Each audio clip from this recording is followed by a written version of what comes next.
Ladies and gentlemen, it's time for a little bit of an adventure today. Last episode, I finished up by saying that I have come up with an idea to turn chicken and a stupid entity into power. And trust me, right now, we need power. We need power for everything, and we have none. However, to get there is going to be a little bit of a journey. Now, the very first thing I'm going to need is ender pearls. I need ender pearls so that I can make an imprisonment tool, which we are going to use to grab like a Pokemon ball, the stupidest entity in Minecraft. And I saw that quite a few people in the comments of the last episode definitely guessed right. The entity I'm talking about is villagers. We need to get a villager, imprison him in this thing, and then I want to set up a system that through chickens and that villager will generate power. It's a bit of a long shot, something I haven't tried, but I'm gonna give it my best shot. So ladies and gentlemen, welcome back to Enigmatica 2 Expert Mode. We're gonna start off, because I need ender pearls, we're gonna start off by upgrading my sword to looting 3, which I guess I have to put those in there, and then that. Is that looting 3? Yep, that's looting 3 on my sword. We may have to kill some endermen. I see my first victim. I don't know how tough these are gonna be. No, this is easy. Oh, and then he teleported away. Come on, bro. Yes! 2 pearls and an enderman head. 3 pearls. Wow, okay, I thought this was gonna be a struggle. Oh my goodness, look at this guy. Lord Zombie-Mort. Ooh, we got the fancy Elementium helmet. Unfortunately, they are pretty bad, like they're pretty low tier. Oh, this guy has a big cleaver. Can I get that? Nope. There is a chance to get those though. I have got a few of those in the past. And a compressed sheep. Oh, that's good for food. Sorry, sheep. There's a hamster there. There's seriously a hamster. Skeleton, stop shooting me. I want to look at my new friend. Oh my goodness. Can I? Don't be afraid. I want to get a hamster now. I so want to get a hamster pet. Yes. And another skull. Okay, so we got 9 ender pearls during the night. Are you kidding me? That's a creep red place there. That's a troll. Pretty successful night. Got a bunch of different mob loot and these sort of things. In this pack, you do want to save all of the armor that you find, because you need each armor piece to get the next armor piece. So if we want to get the best armor in the game, we need all of the boron helmets and to make the hard carbon, and then you need that to make the tough alloy, etc, etc, and up it goes. So recommendation, in case you're playing along, do keep all of the armor pieces even if they're damaged. In fact, in this pack you should keep everything. Yep, you should keep everything. The mob imprisonment tool, boom, and we can make another one if we get another gas tier, but for now we're gonna start things off with having 1 mob imprisonment tool claim. Let's see what we get in our chest. A nether smoker. Okay, Etho are gonna love these. We gotta put these in the house somewhere. I don't know if he's seen those before. Put those in the chimneys maybe. Put it right there. And one over there. Yep, that looks really good. Look what I found hanging on the mission board. Etho has made me a backpack. Can I put you in my backpack, hamster? Oh, rename your backpack. Mega pack. I really want the hamster as a pet. I'm gonna put that on Etho's mission board next. Anyway, made my way out to a village. It's located just northeast of our base, which is great. Now, originally, my plan was to find a villager that trades chicken breast for emeralds, because we need a villager that gives us emeralds that we can get money out of. So yeah, I think this is the dude. Yeah, raw chicken for emeralds. The only problem is that I think I haven't seen a single regular vanilla chicken, and my plan was to make a normal vanilla chicken farm. What is that? It looks like a mixture between a cat and a dog. My concern for my original plan with the chickens is that I don't know if they will drop regular eggs so that we can respawn chickens in large quantities and get enough raw chicken to trade for emeralds. So it may be better. It may be better to find something else that will give us an emerald input. It turns out there is a lot of useful stuff inside these villages. I've just scavenged some of the buildings and I got 20 chests. And yeah, that may sound ridiculous, but remember, we're playing expert mode here, and making a chest is not vanilla. It's not super simple and straightforward. I also got 5 pistons, and these are, I mean, these are quite ridiculous to make in the beginning here. So 5 of those. I got a lot of books that I raided and some food supplies, so like carrot and potatoes, etc. Should have done this on day 1. Should have looked for a village. That would have been very beneficial. Anyway, in terms of villagers, I found this guy, the druid. This dude sells apples, or buys apples for emeralds. And there are apple trees in this mod pack. I think I'm onto something here. You, mister, are gonna make us rich. So let's pick him up and head back to the base. I love these safari nets, by the way. They're so simple to just use, and they can be used in spawners to duplicate the villager and spawn like thousands of them as well. So here's the plan. We are gonna grow apple trees from Pam's Harvest Craft. These dudes here, they're gonna be grown, and once they are grown, they generate apples like this, and then you right click on these to harvest the apples. So it's not like you have to break the tree or anything like that. Now we're then going to take the apples and we're going to trade it with our new friend Bob. Once we have emeralds, we're going to put them in a numismatic dynamo to generate energy from emeralds. 200,000 RF per each emerald, or 200,000 RF for every 6 apples.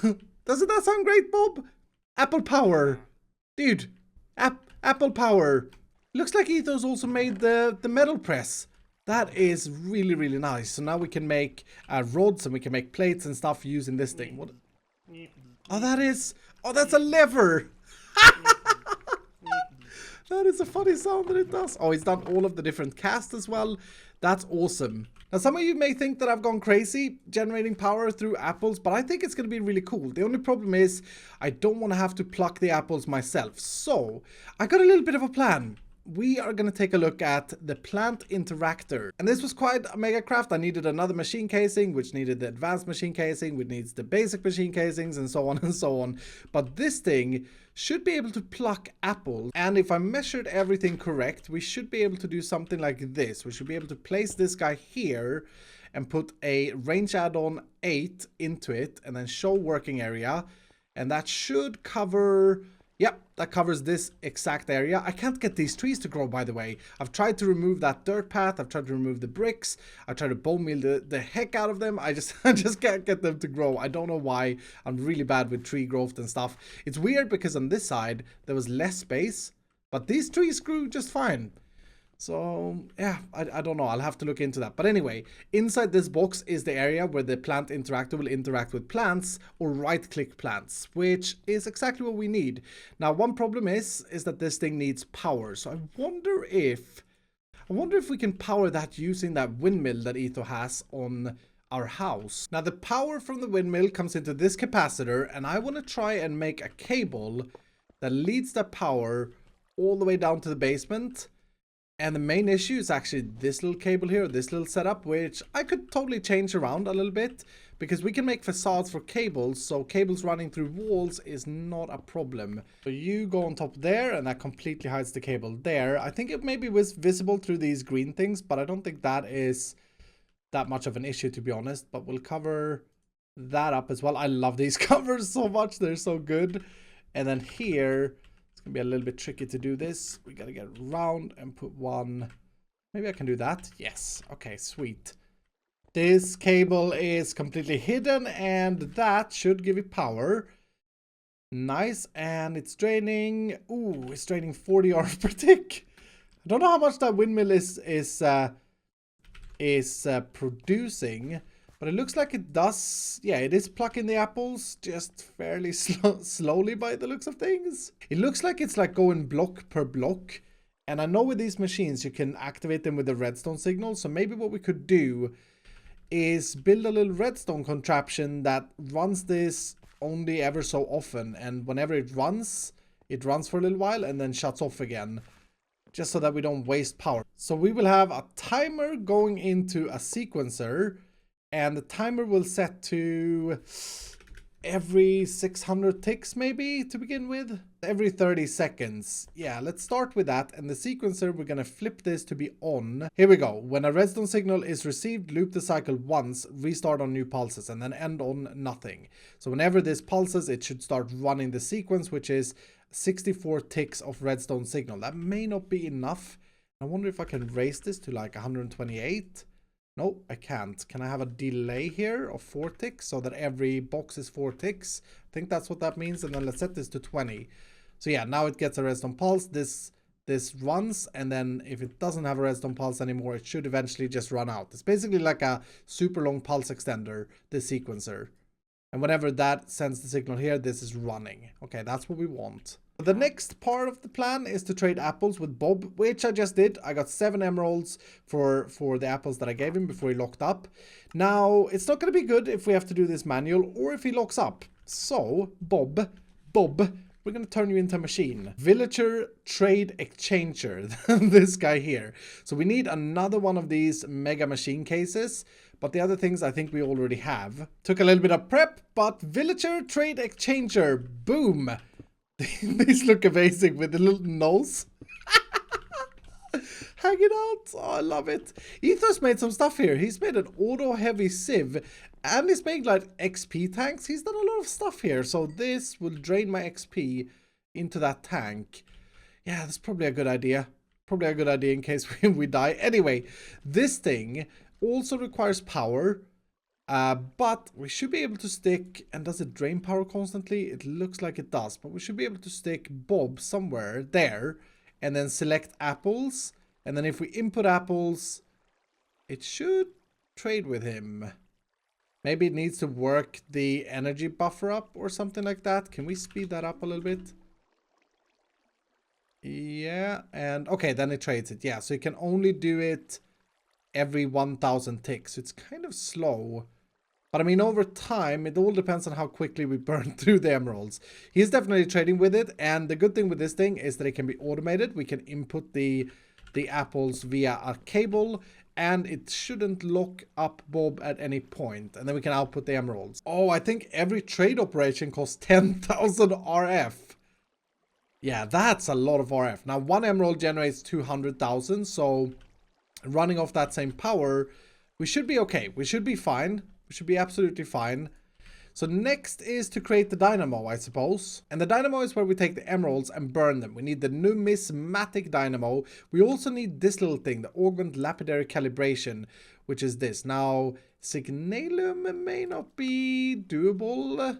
I should have looked into this before. It's an alloy between redstone, silver, and copper.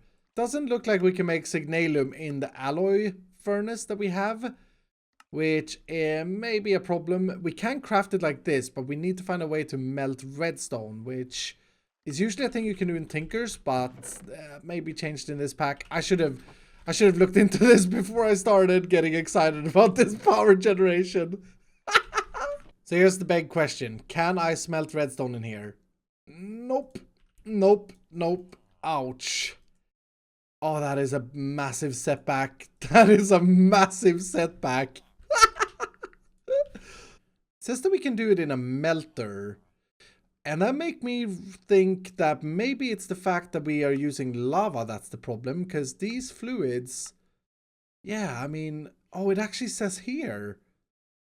Ooh, okay. So maybe we can smelt it if we have blazing pyrotium, for example. Which is usually something we can make fairly easily. And I don't need much of this. I just need a little bit. So we have 4 blazing pyrotium dust.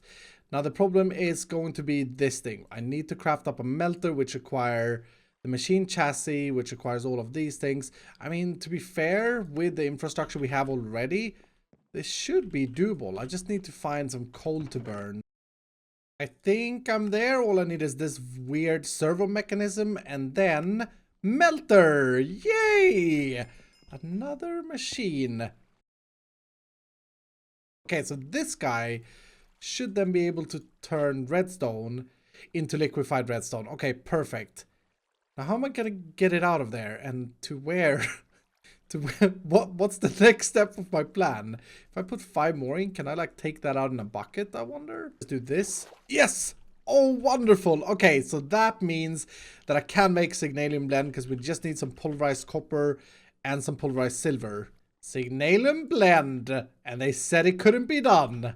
Well, no one said that it couldn't be done, but they thought that it couldn't be done.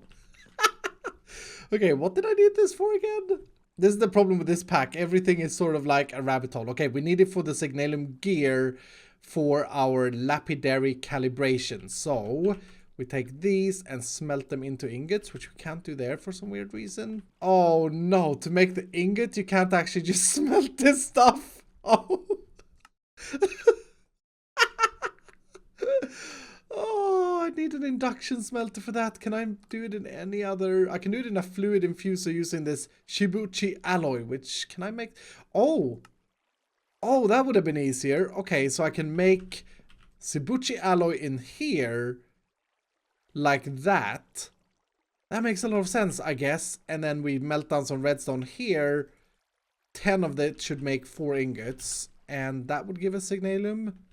Oh no, wait. I need to get this. Oh, I'm missing a machine. I'm missing the mixer, aren't I? No, fluid infuser is what I'm missing. Okay, so the fluid infuser is another big craft. It requires all of the things that I just made one of. Okay, we're gonna try something silly. Can I? Yes, I can. Speed up the plate making. That's so fast. Servo mechanism number 2 and fluid infuser. Yeah, we're doing all of the machines here. Oh, and that was a quest. Okay, so I may have to wire this a little bit weirdly for now, but this is the melter, that's the fluid infuser. I've never ever used these machines before, but you're gonna need power, and then I'm probably gonna need a fluid duct to connect those up together. And this usually can't handle hot fluids, this copper one. So do I have a better one? I don't, but I can totally make one. Boom, hardened fluid duct. I don't know if that's something I need, but I don't want this to go wrong, so let's just safe it up. So you can connect there, and you can have a servo and extract. That should send the redstone in there. Perfect. And then we just put the Shishubichi alloy, and we are getting Signalium. Unbelievable. That was a mega rabbit hole. We also needed electron plates, so I made those, but we need the redstone conductance coil, which this recipe is changed. We do not have the atomic reconstructor yet. Luckily, we can make it in the metallurgic infuser, which actually seems cheaper, just using 1 electrum ingot. This was a craft and a half, but there we go. We got the augment lapidary calibration. Now, the next thing we need is the dynamo itself, which seems or looks simple. Constant is just copper and something else. Nickel. Copper and nickel. Dynamo, boom. Sweet. Now, we do also need an upgrade kit, and I was hoping to make this thing, to be honest. Now that we can make Signalium, even though it's a bit grindy, but this requires Cryotium, which requires Blitz Powder, which we can make through Snowballs and XP if we have a Fluid Transposer, but we're nowhere near having that. The other option is to go and find blazes or cold blazes out in the world, so we may save doing that. I definitely need the first one, Hardened, but I wonder if I can do this one as well. It requires Fused Quartz, which, if I remember correctly when I looked at this, there is a cheesy way of doing it. Yes, in the alloy furnace. Quartz and quartz makes that. Hardened upgrade kit and reinforced upgrade kit. Sweet. So the way these work is that you apply them to your dynamo or your thermal expansion machines. And now we've upgraded it to a yellow tier pneumatic dynamo. And that means that it's a little bit better by default, but it also gives us the augmentation slots, which we need because we need to plonk this thing in there. Now, I do not know if we should go for energy efficiency or energy speed. More energy RF is produced by fuels. I think we should go for this thing, the fuel catalyzer, because we can only have one at the moment. We can't afford another upgrade slot. The other thing that we could go with is this, which increases the generation. Fuel catalyzer in, and this should now be able to generate power using emeralds. Yes, it is. 800 RF per tick is pretty good. And I think the more power it has backlogged here, the less power it generates as well. So it's kind of smart like that as well. And I shouldn't really waste power until we've hooked this up. So for now, if I set you to input on top, which you already are, and we put this guy here, we can then feed emeralds in there. Oh, it even saved the power input. Sweet. So emeralds in here are going to generate power. And that's actually really quick. It's better than this thing. And can I be cheeky? I can. I can be super cheeky. Ladies and gentlemen, we got power. Now, of course, we have to hook everything up together so that we automatically get the emeralds in there and automatically get the apples into this machine from below. And I feel like I should probably restructure or rebuild all of this at some point. But to get this going, just because we are so power hungry at the moment, I should set this up so that it's smart. How's my apple production going, by the way? Has this thing farmed anything for us? Ooh, it's got 18 apples. That's actually not bad. So this redstone contraption is definitely working. It does have enough power from the windmill, which is good. I think I'm going to run an item duct that sends the apples from that machine all the way up to Bob, who's going to be trading for us. Or maybe we should put Bob down here. I wonder if that windmill can power Bob. That would be really useful. There's only one way to find out, I guess, and that is to put Bob on this power line and see if the windmill can keep up with this. I feel like I should do some redstone stuff with this as well, though, because it is draining a lot of RF. 10,000 per trade of emerald, which isn't really a problem because it's only a 10 RF per tick, which isn't much. I guess we should just test it. Anyway, I need some item ducts and stuff there to be able to control Bob. So let's see, you are going to be outputting apples into Bob. And hopefully you accept items from the top. Yeah, looks like it. Then you trade that into emeralds. And then we want to send the emeralds all the way back up to our power generators. The cable is fully connected. I'm going to whitelist emeralds just to be sure that it doesn't take the apples. And that should now be sending up to the Dynamo. And with that, this is completely automated. I don't know if it's going to be enough power though to suffice because well, we may not generate the apples quick enough, but we should see apples coming in here in just a moment. A little bit worried. This is still not receiving the emeralds. There's no other way they could have gone, right? And they did disappear. I mean, it's a fairly long item duct it has to travel through, and it's not the fastest one, but still. Oh, no, here we go. They have arrived. Okay, so this is now generating power. And I'll just chuck the extra ones I had in there. Yeah, so depending on how quickly those apple trees grows their apples, we can possibly have a pretty good power generator. A very weird power generator, but still a pretty good one. Now this room obviously looks absolutely garbage at the moment, and I definitely want to design our apple power, but I want to make sure that it is fully working first. So I think I'm going to leave this like this until the next episode and kind of keep an eye on it and see if it builds a backlog of emeralds or not. I think it's a really weird way of generating power. Another thing is that I want to be able to grow these trees because they are within the area of the plant interactor. I don't know why they won't grow. I've tried to remove the floor. I've tried to remove this extra wall. They've got more space than these trees on this side. So I just don't get it. I just don't get it. I've spent all the bone meal we had on them, over like 3 stacks of bone meal on each tree, and they just simply won't grow. But I'll look into that. Anyway, that's going to do it for today, though. We got apple power. We got apple power. It's really, really weird. It's not my original plan, but it is generating power, which is great because that's what we need. And by the looks of things, we're still far away. Why is that machine not getting power? Yeah, I may have some troubleshooting I have to do here. Anyway, that's going to do for today, so I really do hope that you've enjoyed the episode. If you did, do hit the like button down below. If you're brand new, consider subscribing, and I will see you dudes in the next episode.